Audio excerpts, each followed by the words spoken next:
8. holu á Grafarholtsvelli. Þetta par 4 hóla sem liggur í svokallaðan dogleg til vinstri og Óli, þú komið 3. par eftir 7 hólur. Já. Og búinn að halda leikskipulagið vel. Nú sé ég að þú ert búinn að taka upp driverinn. Já, ég svona bara líður vel, sveiflunni. Já. Nú ætla ég að taka smá áhættu og reyna bara að slá hann á grín með 3 hundir. Já. Nú bara að keyra á þetta. Já, ég minni þig á að þú verður að reyna að halda þig við planið uppalega að leika þetta svolítið svona braut grín og það náttúrulega stendur til en það ekki. Jú, en ég ætla að komast 4 hundir.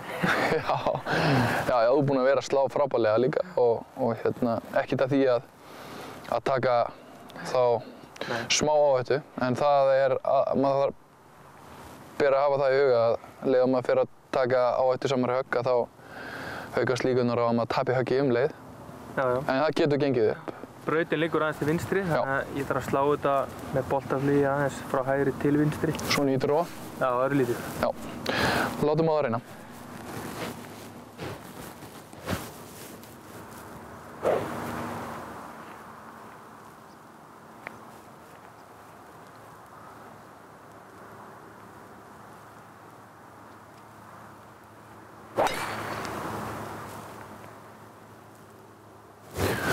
Sjá hvað þessi gerir. Þetta var mjög vel hitt högg. Ég sá miðaði svolítið grimmt hérna upp. Eiginlega bara beint á flötina. Þannig að nú er bara spurning hvort að hann hafi sloppið við hætturnar sem eru aðalega vinstra megin við þessa braut. Gæti verið en hann gæti líka verið góður. Já, kíkjum á það. Heyrðu, þetta lítur nú frekar illa út hérna hjá okkur. Við mistum teighöggið hérna á 8. brautinni vinstra megin við brautina. Óli ákvað að taka driverinn og var svolítið djörf ákvörðun. Já. En ég minna eins og við tölum hún getur hefnast, getur klikkað og í þetta skipti klikkaði hún. Við erum hérna, við sjáum fánan hérna, við erum 60 metra frá eitthvað svoleiðis. Hérna ertu bara umvafinn steinum. Já, þetta er raun og veru kallast lausung, þannig að ég má taka... Já, má taka þessa. Passa bara að boltinn hreyfist ekki og þessi er náttúrulega bara pikkfastur sko. Þannig að nú er bara, hvað ertu með í höndunum núna? Er þetta sandjárni? Já, ég er með sandvels. Já. Og þessi steinn er svona óþægilega nálægt mér. Já. Þannig að ef ég slæ venjulega þá myndi ég væntanlega slá bara í grjóti hérna, þannig að ég þarf svona aðeins að opna kilvan til að fá meiri fláa og slá hann þá hærra. Þannig að lyftist yfir. Ég skil þig. Í þessu tilfelli að þá er allt í lagi, finnst mér líka. Við erum með nokkuð hreina línu í 8 pinnanum. Alveg eins og ef við myndum spila okkur bara safe hérna út eða örugt til hægri og inn á brautina.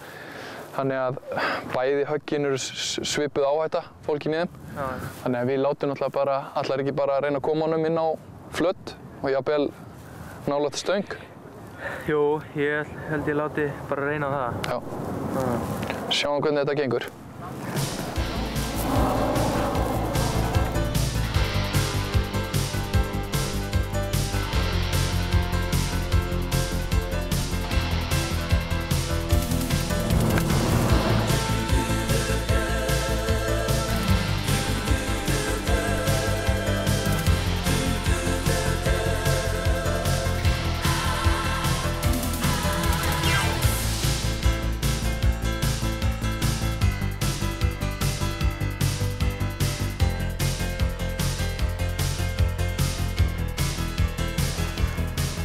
Ég skal taka stöngin, Óli. Herru, þetta er pút fyrir fugli. Eitthvað sérstakt við þetta pút? Já, það gefur sér svolítið til hægri hérna. Já. Gefur sér til hægri, segir hann.